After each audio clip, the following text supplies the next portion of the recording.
When you know that you are queer, but your favorite drink is beer, that's gayish. You can bottom without stopping, but you can't stand going shopping, that's gayish. Oh, gayish, you're probably gayish. Well, life's just too short for narrow stereotypes, so it's gayish. We're also gayish. It's Gayish with Mike and Kyle. Hello, everyone in the podcast universe. This is Gayish, the podcast that makes you queef, but in a good way. Oh, God. That's from Dave. Wait. I don't think I can queef, can I? Yeah, butt queef? Can you queef out of your butt? Sure. I'm Mike Johnson. I'm Kyle Gayest. We're here to bridge the gap between sexuality and actuality. And today, I'm still very confused by the anatomy. Butt queef. No. Don't tell me what to do, Kyle. We're going to talk about queer youth. We're going to talk about queer youth. Instead of queefing. Instead of butt queef. And definitely not at the same time. No. No. But first. But first. Oh, but first. But first, I have an update. Spell butt. Spell first. You have an update. I have an update. What are you updating us on? I am back on Grindr. Are you? You got reinstated. I got reinstated. My ban has been lifted. They told me that the ban was accidental or incorrect or whatever, and now I'm back on Grindr. Okay, hold on. What? Were you actively trying to get back on Grindr? I submitted an appeal ticket. How long ago? A couple times. This latest one like a week ago or something. Okay. This time it's stuck. This time it worked out. Art from Grindr responded to me and said it was, they made a mistake. That's fantastic. Yeah, watch out, boys. I already had a listener message me on Grindr. Really? Yeah. Oh, that's pretty great. Yeah. Our listeners are very creepy. Don't say that about this person. Oh, no, I mean, it's just true and they know it. Okay, great. Yeah. Now the news? Yeah. Shut your mouth hole, it's time for your ear holes. News. News the first. So, okay. This whole thing about like Kamala Harris is just a DEI hire. Oh, right. And like that now people on the right they get to say DEI instead of the racist or homophobic thing that they really want to say. Mm-hmm, mm-hmm. So there are a bunch of companies who recently have told, made statements that they are going to be discontinuing some portion of their internal DEI efforts. Oh, no. So the right wing has been railing against DEI, which if you don't know, maybe English isn't your thing, I don't know. But diversity, equity, and inclusion is what DEI stands for. And a lot of companies, especially the big Fortune 500 ones that you've heard of, have programs in place to do that. DEI. To DEI as a verb. Yeah, exactly. And there's this dude named Robbie Starbuck who's just a dickbag fuckface asshole candidate. Put him on the list. He is a failed filmmaker and failed congressional candidate, according to The Advocate. But he's been sort of leading the charge here. He thinks that companies shouldn't sponsor pride events, that they shouldn't have any policies about their trans employees and their rights. He's also against anything that fights climate change. Oh, God. He's just a real winner. He also thinks that toxic chemicals turn people queer and that the COVID-19 vaccine is what killed Matthew Perry. But Wow. I wonder, toxic chemicals turning us queer, that sounds like a superhero, like the start of a superhero. I mean, kind of thing. I kind of like it. Yeah. I think there's something to that. Let's explore that. Yeah. What if that were true? Yeah. Would you spray it on like everyone that you thought was hot? Ooh, good idea. I'd spray it on myself and make myself even more gay. Yeah, great. Gayification. Anyway, the following companies, I'm not like, despite the tremendous power that we hold here at Gayish Media LLC, I'm not calling for a boycott, but I do want you to know some of these companies and the things that they have done. So Ford Motor Company, they leaked an internal memo in August that said that they are going to back away from, quote, commenting publicly on the many polarizing issues of the day, which you can read between the lines and figure out what they're talking about there. But they are not going to. Yeah, they're not going to participate in Pride. John Deere, they make tractors, and they said that they're no longer going to participate in or support external social or cultural awareness parades, festivals, or events. that category of Oh things. yeah, all the parades that we always support, all of them are going away. They're consolidating all of their business resource groups or employee resource groups to just be about professional development, networking, mentoring, and supporting talent recruitment efforts. So like you can't party. I guess not. You can't hang out. Anyway, I'm sad about this one because I shop there sometimes. Lowe's. Lowe's is no longer going to participate in the HRC Corporate Equality Index. Wow. And they're also going to consolidate their internal employee support resources groups. Is this just all to like help eliminate HR positions that now that they want to save some money? Maybe. And it's trendy to do that now? But I mean, why? Okay, but why focus on the DEI part? Like, if you just want to fire a bunch of recruiters because they're terrible people, then go for it. They're not terrible people. My ex-wife was one, so I just by the community property of my marriages. Yeah. But, I don't know. Harley Davidson, they suck. They're pulling out of the HRC index, and that they are removing all socially motivated content. That's a quote from their employee training materials. Brown-Forman, they make Jack Daniel's whiskey. They are pulling out of the HRC index and would, quote, end quantitative workforce and supplier diversity ambitions. And this is the All Lives Matter horseshit. They say, quote, we will continue to foster an inclusive work environment where everyone is welcomed. Right. Fuck you. Yeah. Okay, Tractor Supply Company. They are abandoning all DEI initiatives.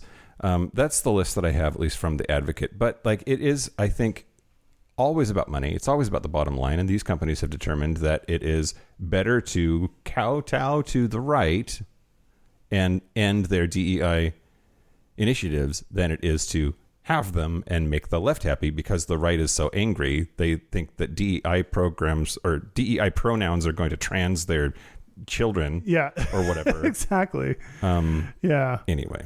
It feels like the pendulum is swinging back the other way from 2020, when everyone was like, oh, we need to actually like step up and talk about Black Lives Matter and talk about the disparate treatment that we have, with Black people in our company and the issues that they face uniquely. I don't know. Yep. Yeah. Everything sucks. Everything sucks, Kyle. News the second. Great. Okay, great. So there is an event that I was not aware of that I'm kind of excited about called Global Black Pride, and it's in Atlanta. This is it's held every 2 years, and it started in 2020. So this is only the third one or whatever. Anyway, Global Black Pride in Atlanta started this week. And they had a really troubling incident of vandalism on their first day. Oh, no. So late Tuesday night, an intoxicated guest at the Starling Hotel, where the event is being held, allegedly broke into the event space and caused significant damage. They overturned vendor tables, merchandise, and educational materials were scattered across the floor. And according to The Advocate anyway, quote, in a particularly offensive act, the suspect defecated on a pride flag. Oh my God. Which I think I would have led with that if I were writing the story. Yeah, that's like overturned a table and also shit on a pride flag. I guess if you're drunk, then you can. I can't.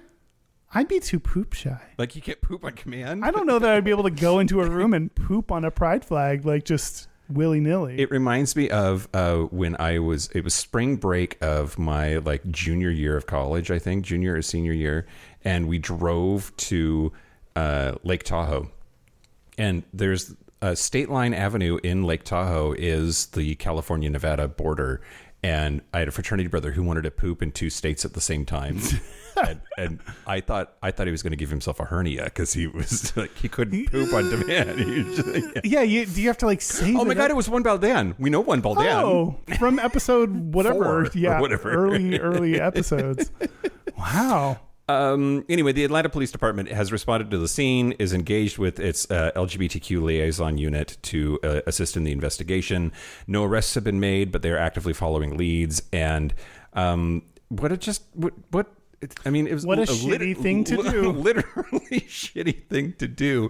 I just think about like all of the brouhaha around like burning the American flag, and like the right loves flags. Yeah. Like in their mind, that's probably the most magical, horrible thing that you can do. Yeah. I just think it's gross. Yeah. Yeah. I just think it's gross and mean. The pride flag is going to be fine. Yeah, that's true. Okay. Not that specific pride flag. Yeah, Hopefully maybe- that one went to the trash. Yeah, or a really good dry cleaner. Oh, no. You give up at that point. Just no. News the last. Yeah. So the Mormon Church, known formally as the Church of Jesus Christ of Latter-day Saints, it has released new anti-trans policies in an updated church handbook that came out last Monday. So this new set of policies bars trans people from working with children, becoming clergy members, or teaching. The handbook does try to mince words a little bit by saying that trans people, quote, often face complex challenges and should be treated with sensitivity, kindness, compassion, and Christ-like love. I just joined a new Facebook group. It's like, there is no hate like Christian love is the name of it. It's really, really great. Yeah. Yeah. Like treat them with Christ-like love by discriminating against them. Right, exactly. Quote, church leaders counsel against pursuing surgical, medical, or social transition away from one's biological sex at birth. Leaders advise that taking these actions... Oh, boy. I just had an excommunication. Leaders advise that taking these actions will result in some church membership restrictions. These restrictions include receiving or exercising the priesthood, receiving or using a temple recommend. I don't know what that is, but it sounds like, I don't know, it passed to an orgy. Okay. And serving in some church callings. The church has never been friendly to trans people, but this definitely is an escalation. That sucks. Trans members will also face the possible annotation on their membership records, grouping them with churchgoers who have committed incest, sexual predatory behavior, sexual violence against children, and embezzlement of church funds. Apparently, there's like, Wow. they stamp your passport in some weird way that means you're a member of like the baddies. Yeah. And of course, they categorize us amongst pedophiles and incestors. Yeah, and now I feel bad because we're going to have Jorge Valencia on the show, who's a Mormon. And, Yeah. Anyway, okay, Yeah. that's the news. That's the news. Speaking of people that we... Wear special underwear for. Sure. I want to thank the following new Patreon members. Thank you to Evgeny Petrov. Evgeny Petrov? I don't know. That's a Russian name. Okay. До свидания. And Jake. Thanks, Jake. Thanks, Jake. Nailed that one. If you want ad-free episodes a day early, if you want bonus content, if you want to use Mike's hole, Use my hole. yeah, and a bunch of other cool stuff, go to patreon.com/Gayish podcast. Yeah, do it. Do you want to talk about queer youth? In the least pedophilic way possible, yes. I'm glad you clarified, because who knew what our intent was going into this? So for the Patreon segment, we're going to talk about our own experiences as queer youth, but we have a guest on the show today who is an expert. Yes. We have Jorge Valencia, who is the executive director and CEO of the Point Foundation, who was both a queer youth himself. And Mike is pointing. That's a very funny visual joke, Mike. It's very helpful for this podcast. What was I saying? He's both been a queer youth and works with queer youth, so has a lot to say on this topic. Yeah, absolutely. Now, before we have him on, do you? We settled on queer youth as what we wanted to call the episode. Yeah. Why did we do that? Because gay youth is just about gay people, and we wanted it to be more inclusive, and queer is the new inclusive word that includes everyone. You hear that, everybody? Queer's the word. Yeah. Well, I don't know. Did you have any other? No, it seems like pretty often we throw the Q word around and somebody gets upset that we shouldn't be using that word. And I just want to say that if this very attractive man in his 60s can use the word queer, you can too.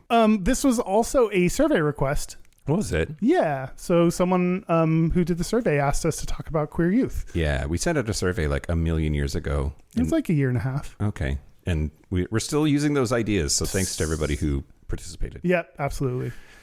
All right. Let's have George on. Let's have George on. Yeah. Okay. Do you want to take a break? Yeah, let's take a break. Let's take a break. Break.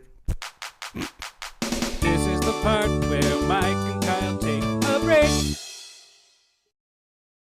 So are we back? We're back. We're back. I almost said we're going to do our Gayest and Straightest. We're not. That's later. That's later. We are excited to welcome Jorge Valencia, the executive director and CEO of the Point Foundation, here to the show. Thank you so much for being here. Thank you very much for the opportunity. Now, let's just start off with your name. You were telling us before we started recording, but it is spelled Jorge, but pronounced George.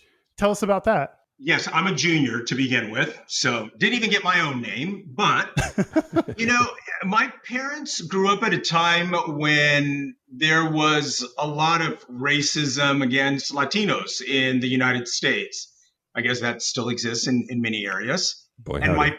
my parents really wanted to ensure that we didn't get bullied as much as others possibly. And so rather than have people not understand how to say the name or pronounce it correctly, they just always called me George. And mind you, both my parents are from Mexico. And we would speak with my mom in Spanish and with my dad in English. And that's how we separated both of the languages. And then when I was in trouble, then it was Jorge Eduardo Valencia Jr., the whole thing.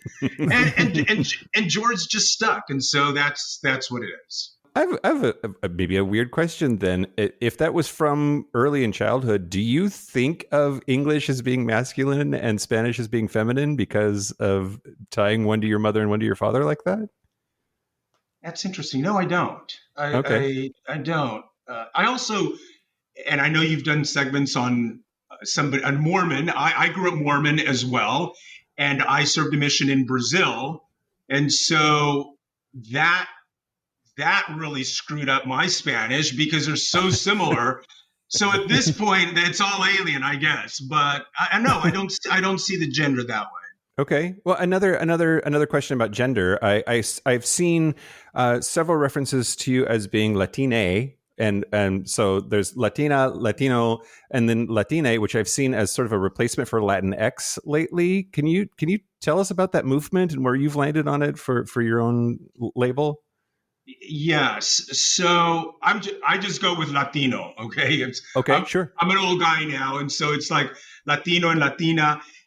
When Latinx came out, it was mostly a very academic group of people that came up with that. And the truth is that there are a lot of people just don't want to be referenced as Latinx. That was mostly a US based type of, designation. Latine, okay, it could go either way. So that's why people started adopting Latine at the end instead of an X. I mean, Latinx kind of sounds like, I don't know, like a chemical that you turn into a superhero if you ingested it, right? Latin superhero. Yeah. Yeah. Well, my last thing about like identity, I guess, unless Kyle has more. So you're a gay, Mormon, Latino. I didn't know that those three things were allowed to be together in one human. I'll throw another one who grew up in Texas, just like Kyle did, in South Padre Island area. So, oh, cool. I grew up in the Mormon faith. My father was a missionary and baptized my mom and her family. And so by the time we came around, that's the only religion we really knew. So, and you're right. It's people often look at that and think, whoa, like if that's not a few strikes against you, what is? So it's a lot. Yeah. But can I ask, what's your current relationship to the church, to the faith? Yeah, I'm not excommunicated from the church. Uh-huh. They could if they wanted to. I haven't gone in many, many years. My family is all very active still in the Mormon faith. And I'm married, so technically they could excommunicate me. There was a period there where there was a little bit of talk around it, but I used to be the executive director and CEO of the Trevor Project, which is, is a suicide prevention helpline for gay and questioning teens. And Utah has a very high rate of suicide among LGBTQ students. And on top of that, I've dedicated my life to helping young people and basically stay alive and get an education. And I think someone told me once that probably wouldn't look good PR wise, when all you're trying to do is help individuals whose Mormon families have rejected them and they shouldn't. So. Mm-hmm. Mm-hmm. You mentioned that growing up in an interview, you said that you didn't feel like you fit in with the white kids because you were Mexican. You didn't fit in with your own people because you weren't Mexican enough. Can you talk a little bit about how you didn't fit in with each of those different groups? Sure. So my mom is very light skinned. She has German in her, the green eyes. My aunts have blonde hair, blue eyes. And if I hadn't been in the sun the last 3 months, because I love it, I know y'all aren't all beach people, but I am. And it's one of those things that I was very light skinned. They called me Coco because of a coconut. I was so white. Uh-huh. And I would often hear kids talking about me behind my back. And as soon as I spoke up in Spanish, it freaked them out. But there was that part where I didn't really fit in that way because either my skin color, my features, maybe, I don't know. And then at the same time, I was Mexican. My name alone said that. And so among, white students, I didn't fit in there either. So it was kind of an interesting place. Yeah. How does that affect you growing up then? Did you learn to deal with that, or is that affected kind of some of the work that you do now? A lot of baggage. No, I think it's, look, the good thing, if I had to, is that it's really allowed me to sympathize with people with multiple identities that don't fit in one particular place, whether it's that I don't fit in one area being not Mexican enough or not white enough, if that's what they see me as, or Mormon, Texan, whatever it is, gay. So all of it's kind of, interesting, but I think it got to a place where I was very proud of knowing that I could kind of walk into spaces and be accepted in a way that maybe others couldn't. So I found it as an opportunity to educate if it was possible. That's a very positive spin on what could be a very shitty thing that you had to deal with growing up. Yeah. Well, it's true, but growing up and knowing that I was different at the time, I didn't identify it as gay in my mind. Like the idea of a guy liking another guy wasn't even in like the realm of possibility for me.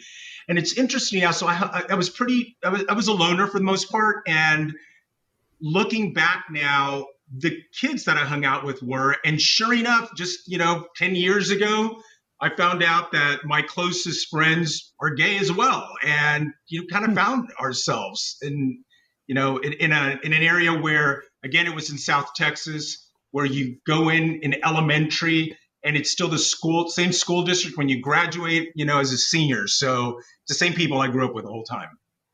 Mm-hmm. Mm-hmm. And when did you come out? When did you have a realization that that's what was different and that you couldn't not live your truth or whatever? I came out when I was 28 years old. I was living in Washington, D.C., and living with a roommate from Brigham Young University as well, because I went there.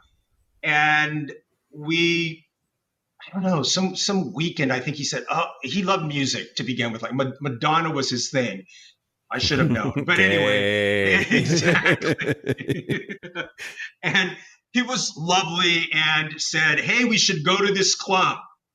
I hear they play great music. Isn't that always the case? And we did. We went to this club called Badlands in Washington, D.C., no longer around. And I recall walking into that room and seeing all of these guys that I could relate to for the very first time in my life. It's like, oh my God, like that's me. And that's me here. Up until then, I grew up in a small town in Texas where, the only person I knew was different was my mom's hairdresser, Gino. And you're too young to remember, but he had a Dorothy Hamill haircut, and that alone was like, all right, that's just not me, So I didn't connect those two, that difference with possibly being gay. And then I went to Brigham Young University, and again, there, you're in a bubble, a Mormon bubble that doesn't accept gay people. So that was the first time in Washington D.C. that I recognized it was very powerful, very scary at the same time, and exhilarating. I mean, all of the feelings that one can expect. Yeah. Yeah. Wow, you walked into a gay club while you were closeted. I did. He didn't tell me it was a gay club. He just said it was a club. And there was not a single woman in there. And I found that exciting, for the first time. I'm like, okay, now I'm getting this. Yeah. Yeah. What has your family and friends' reaction been to you coming out? So friends was easier unless they went to BYU. And Okay. I was living this double life. I would go to church, when the night before I was out at the clubs. I didn't drink, so it's not like I was showing up with a hangover at church. And with my parents, it was not very easy at all, in fact. And I shared it with my mom and dad, and then I left. I remember that now. My mom was in the kitchen. I said something. I said, I want you to know that I'm gay. And then I just thought, all right, I'll talk to you later. I'm like, they need to sit with that for a while as my mom was crying. And they tried to do everything they could to understand if perhaps it was a phase, but you had a fiance and you had girlfriends in college and, all the dreams that they have, on their side. And they did convince me to go see a therapist.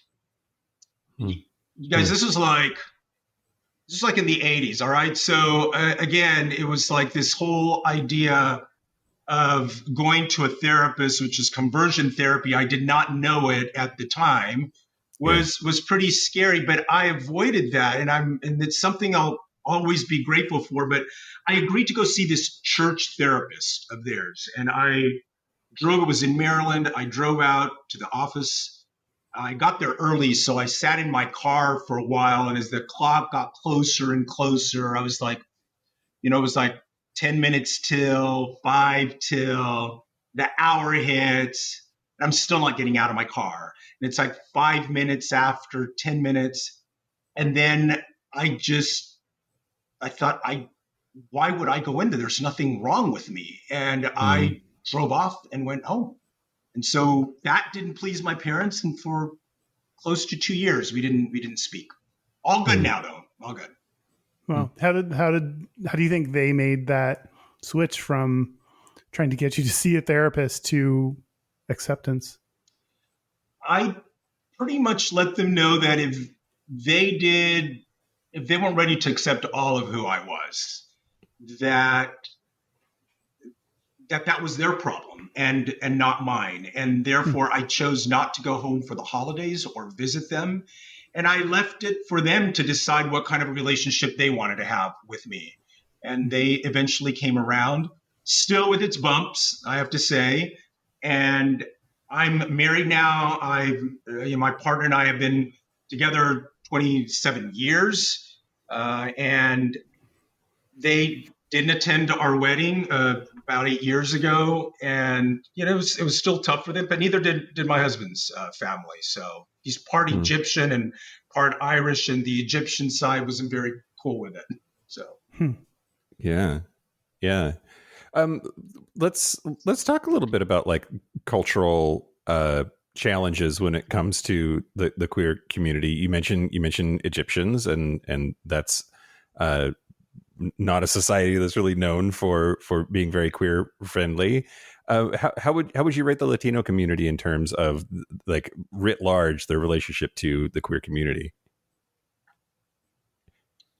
It's definitely better now, I'll say. And we go to the number one spot, Puerto Vallarta, year after year, because, it is My mom's from that state, from Jalisco to begin with, and so I feel a connection to that as well.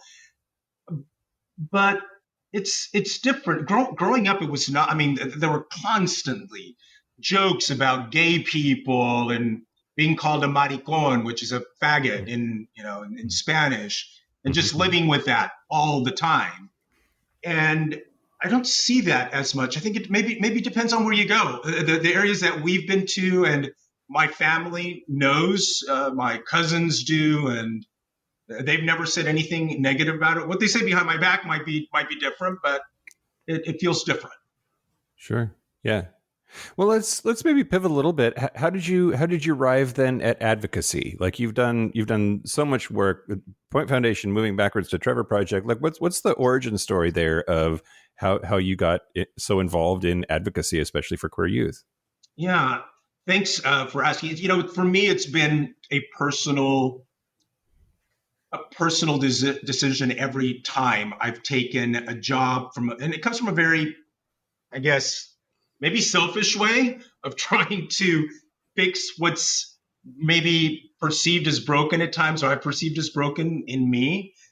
But the way I got involved with the Trevor Project is that my husband was a volunteer for them. They were in their third year of existence, and they had an event, and he did fundraising for them as a volunteer. And I attended this event with him, and I was bawling just hearing the statistics, because years ago at BYU, I had made a pretty stupid decision myself. I lived through it, but it was at that time I saw no light at the end of the tunnel. And so I completely got why an organization like that existed. And I was just moved. And that event raised more money than it ever raised, enough that they were going to hire their first full-time employee that wasn't a founder or a board member. And I, submitted my resume. They took a chance on me, and I was there 5.5 years before Point Foundation came knocking on the door. And with Point Foundation, I will say I said no actually 4 times to Point because I loved what I was doing. Although people started to think my name was Trevor, and that's when you probably know it's time to move on. But we would go out there and go, "Hey, Trevor." It's like, no, not really. But yeah, when the thing that I recognized and realized when I was at the Trevor Project was that most of the young people that call that helpline don't have role models. They don't have people that they could look up to, at least, not 22 years ago when I was there, or so, a little longer actually. And like I said earlier, they just couldn't see any light at the end of the tunnel, believing that ending their life is the only option for them. And when I got to looking into Point Foundation and the young people that they help, specifically these young people who've been through these difficult periods and are now excelling in school, and now alums that are, they're attorneys, they're professors, they're filmmakers, they're so successful. I recognized that was the answer, that the young people that Point Foundation supported were actually the light that the Trevor Project kids needed. And I thought it'd be really good to focus on the light this time rather than always in the stark space. And I've been now at Point 17.5 years. Long time. Wow. Can you just give us an overview of what the Point Foundation does? Yes. Point Foundation is the largest scholarship granting organization for LGBTQ students. We provide financial support through scholarship. We provide mentoring, leadership training, and what's really needed more than ever now is community. So we provide them with a community that continues to support them, and they support each other through the years. And what kind of ages do you typically support? So as long as they're attending a community college, an undergraduate degree, a graduate degree or even a postgraduate degree. And we just recently launched a vocational scholarship as well. It really, that's what it's about. So really at any age that you fit into one of those, we will consider. Including minors, like high school kids that do Running Start are in a undergraduate program. So if they're still in high school and taking college courses, we don't do that. But there are many that graduate at 16 or 17, and we will support them as well with scholarship. Sure. Yeah. That's really cool. I'm curious. So having been there long enough now to sort of see the trends, how are things different for queer youth today than they were when you started at Point Foundation 17 years ago and some change? There are a lot more out. My goodness, the application numbers just skyrocket. They're coming out at a younger and younger age. There are television shows, there are role models now that they can look to on TV or on podcasts, in magazines. There's just so many more resources that just 20 some years ago weren't there.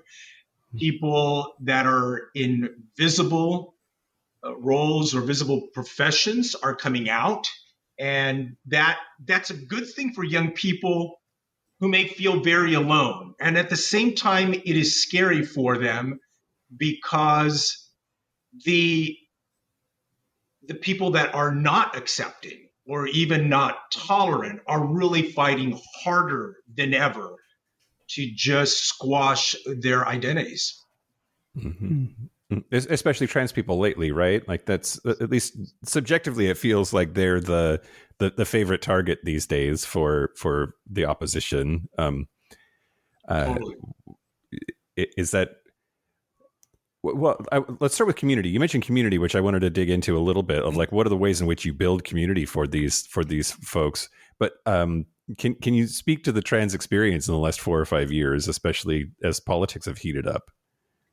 Yeah, I think the visibility of the trans community has just really skyrocketed, and good for our trans brothers and sisters that are really going out there and just identifying who they are. Not, some of them still live a stealth life that you don't know, that they are trans, depending on maybe when they started, their transition. It all depends.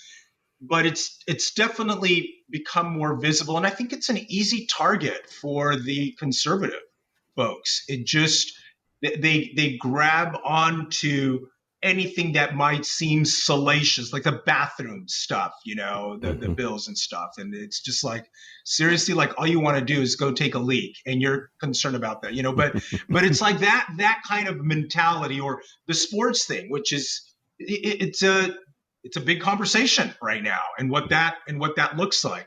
But you have to consider that as a trans individual who always have known that they identify in a certain way, how can you reject that, And so, So in terms of the community, if you're asking, so we're supporting about 755 students this year. Last year was 575.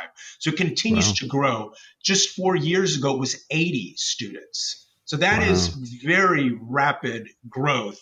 And we're very proud of that, very happy about that. The need is still huge, with over 3,000 young people applying every single year for just one of our scholarship programs. But what we do is we hold some in-person conferences. We just had one in Washington, D.C. A couple of months ago. And then we have some virtual conferences. We have group mentoring that allows them to come together with mentors and address certain subject matters that may be of interest to them at any given point. So that's how we try to build that community. We also re-engage a number of our alumni, either as mentors, as board members. They also participate in the conferences as panelists. So it's really kind of awesome to see that. And that is a benefit of being here as long as I have. I've seen them come through as Point scholars, go on and come back as board members. It's really, really fun. Yeah, that's amazing. What are some of the other challenges that LGBTQ youth face right now?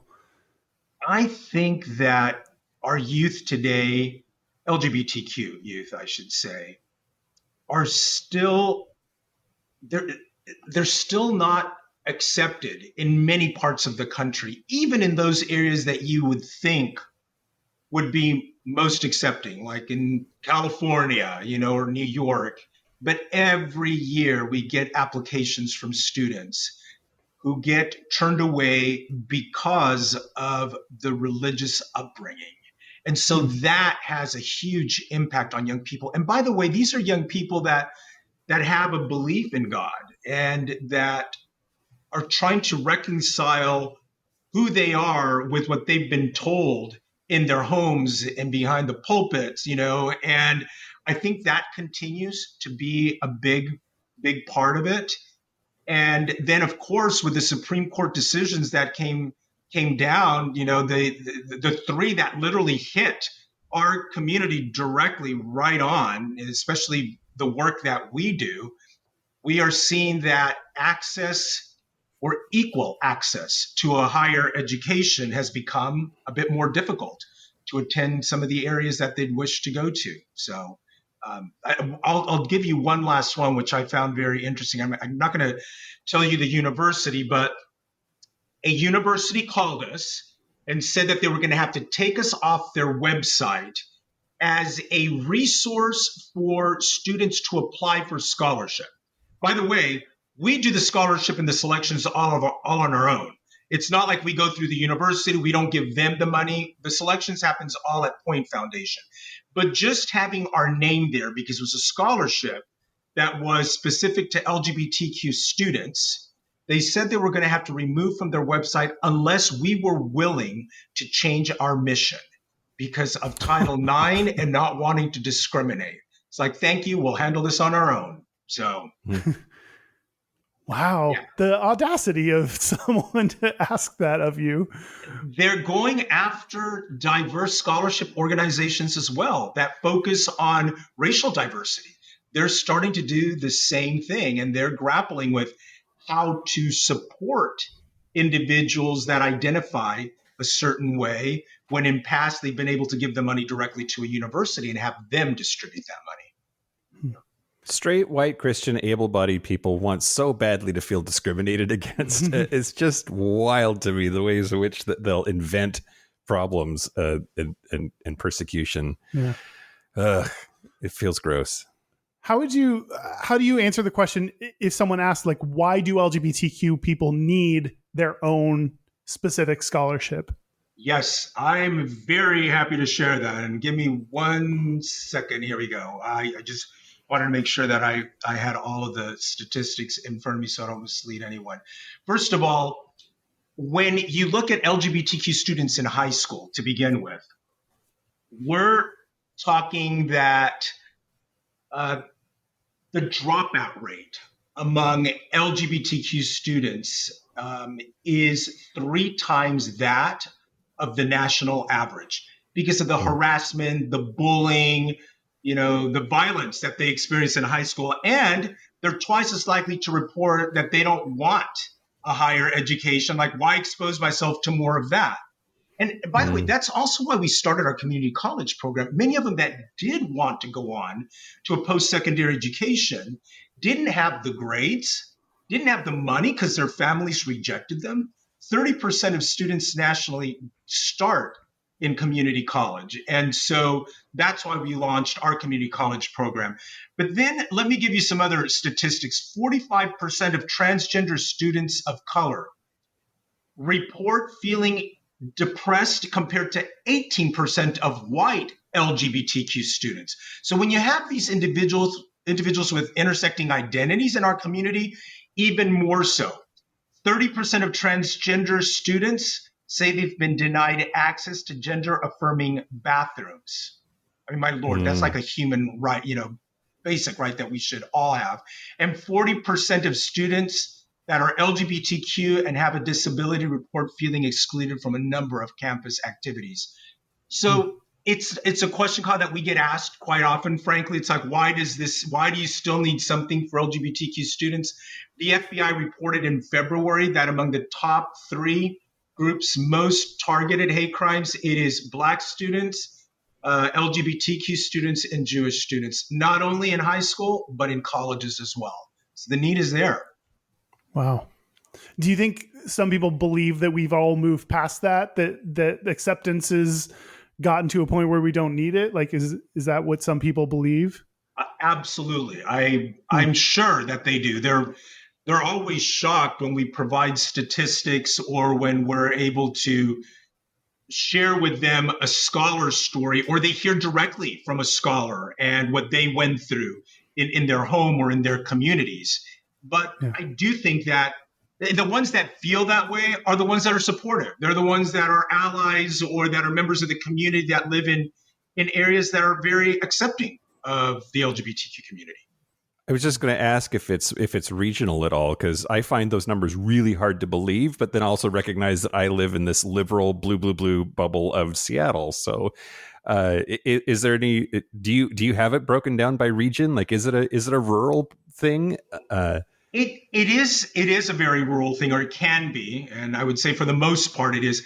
The interesting thing is that our scholars, many of them want to stick around and go to a local college or university to try and change that, because it's, and that's another thing that changed when you asked me what's changed, from when I first started. When I first came here, every student that applied for a scholarship was going to go on one of the coasts. It's either, East Coast, West Coast, where they felt safe, and rightfully so.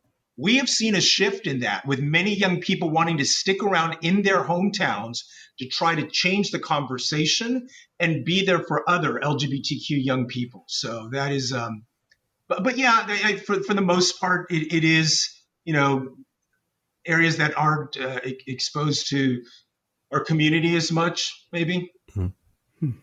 I imagine, based on your description of your constituency, that you deal primarily with Gen Z folks right now, maybe a few of the younger millennials. But I know that Gen Alpha has a whole bunch of different sort of attitudes about a lot of stuff when it comes to queer rights and queer issues. How are you preparing for the change that's going to come with Gen Alpha as they get to college age? One word: retirement. No, this is a conversation that we've had a lot of time discussing, because we've seen the shift. Somebody asked me recently if there was something that you wish could change about our education system. And I'll tell you what it was, but I want to preempt it by saying I think that that a younger generation has taught us the importance of really caring for yourself. I mean, the word self-care did not exist. I'm 61. It did not exist when I was around. To me, it was just like, what? You go to work when you're sick, and it doesn't matter. And I think that has been a real shift in understanding and feeling better by doing that, taking care of oneself. At the same time, the one thing that I commented that I am grateful for the leadership training that Point does is this whole cancel culture part, where, I went to school where you sat through conversations that did not feel good, to find a way to insert yourself in the conversation, to reach across the aisle. I worked in the Clinton administration, and my Lord, even then you could reach across the aisle, and have conversations. And it feels that at this point that the leaders, or the ones that are going to excel as leaders in the future, are those that are finding ways to sit in uncomfortable situations and listen, take a breath, go for a walk if you have to, and come back to that conversation, so that then you can share what it is that you feel in particular. And I think that's going to be a key for a younger generation of leaders. And look, a lot of folks that are leading nonprofits now are my age, or some even older, that are retiring. And there's this space there. And I think that's what's going to make young people stand out. And that's what we hope at Point Foundation, to help young people understand that, we all have many identities, and somebody is inevitably going to say something that's going to hurt one of the pieces of your identity. And how do you deal with that and help someone understand and learn and possibly grow? Girl, you're doing great for 61. I have more gray hair than you do. But I want to ask, how would you rate people 60 and better and their ability to connect with this generation, the queer youth? Like, are they able to bridge that gap? Because it seems like a lot of time age can be the sort of friction point. Yeah. I think that unless you are in a job in which you are working with young people and taking the time to learn where they're coming from and what motivates them, and that frankly, I see a lot of people my age and older that say, I'm not dealing with that. It's like that's somebody else's. That's the director. That's the manager that can deal with that age group. But I read a very interesting article a few months ago that talks about how you have this generation that you're asking about that really wants to teach, wants to mentor, wants to educate people on how to be successful in a work environment, but they're afraid of how it's going to be perceived because they get called into HR. Someone says, I didn't like the way they said I need to show up on time when I'm walking into the office or whatever it is. And so many have just given up. And so you have this gap of knowledge and leadership because they just want to get through their retirement. They don't want to be fired because they might have said something that was taken wrong the other way. I think it's both sides. I think both need to make an effort to understand and to learn. But as an older adult, I do think that it behooves me to take that step in understanding the generations that are younger. What do you think the future of the Point Foundation has within it? More students, more.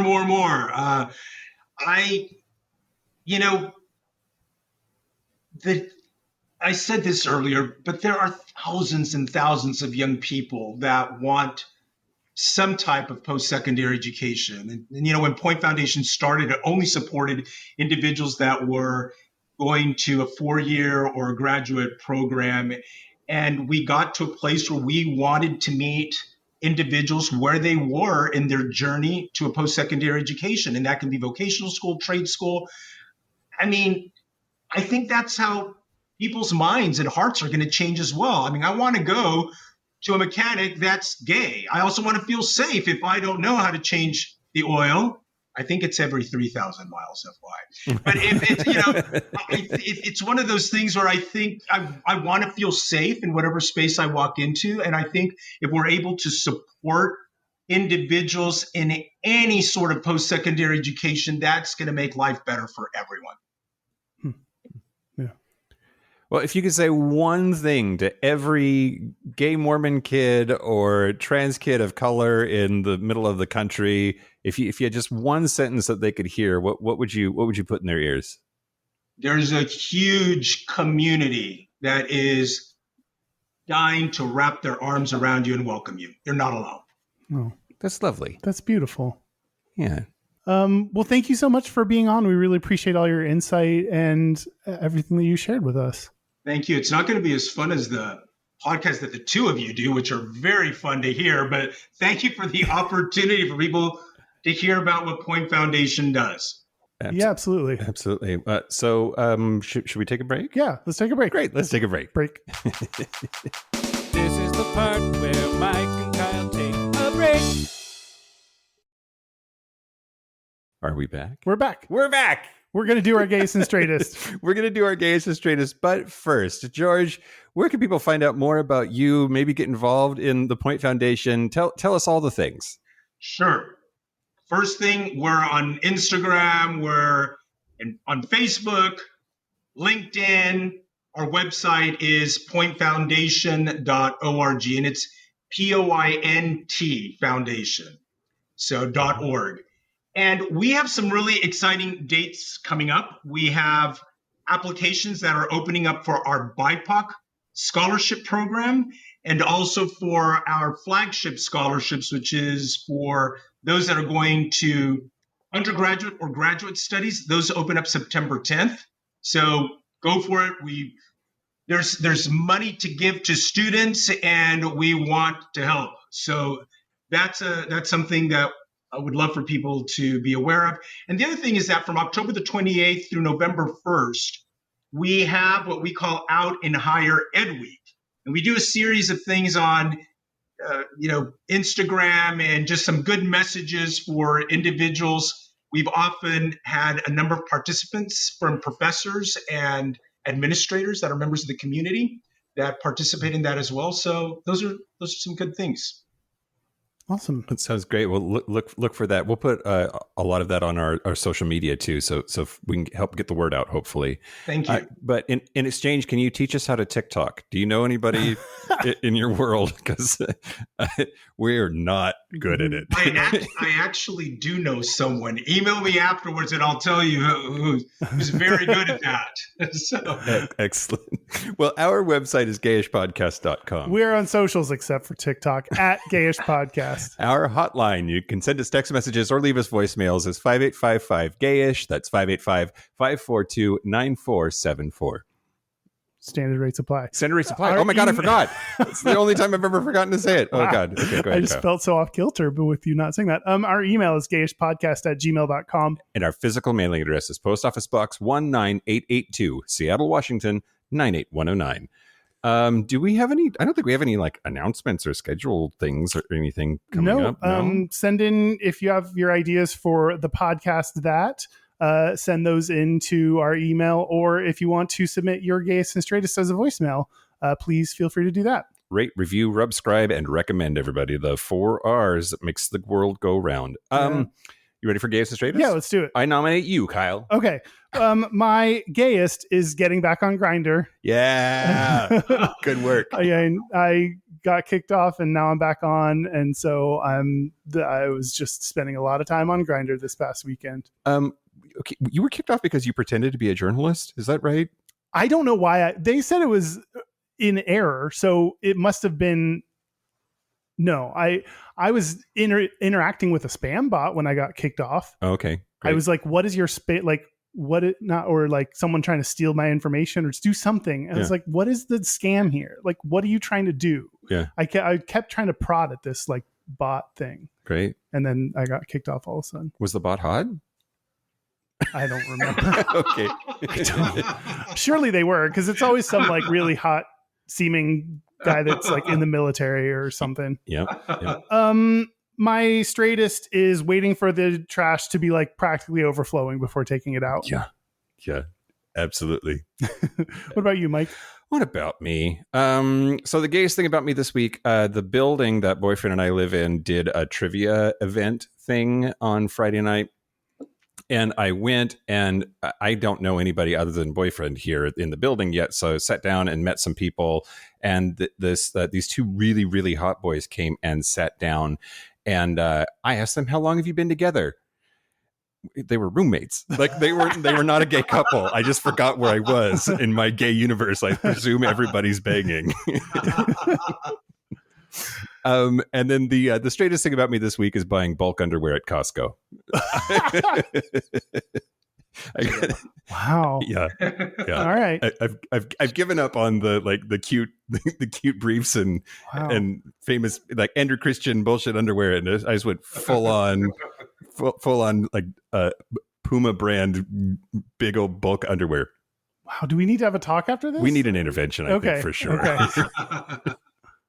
Okay. George, how about you? How about your gayest or straightest?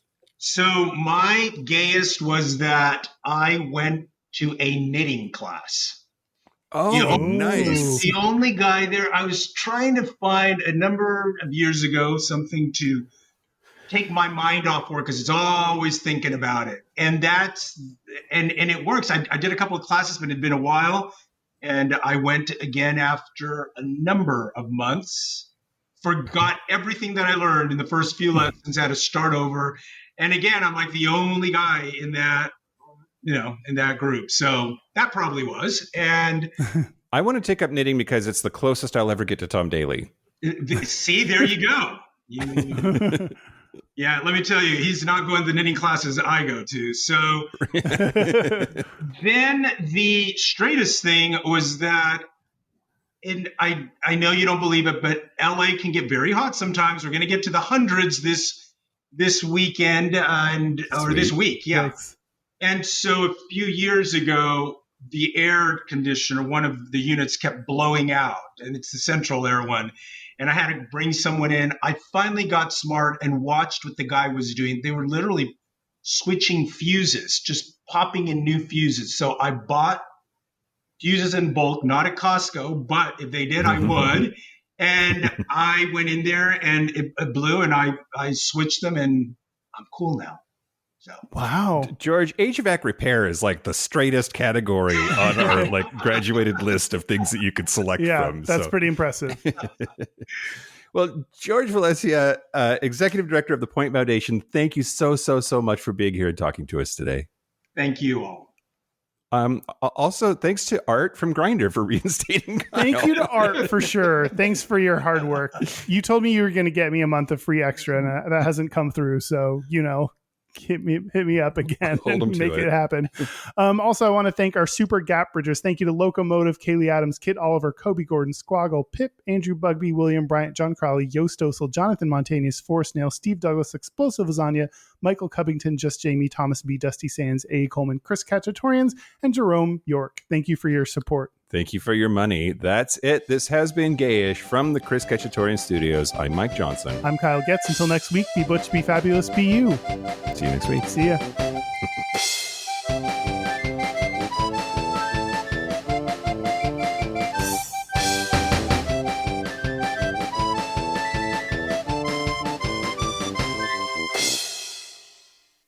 All right, we did it. Now what?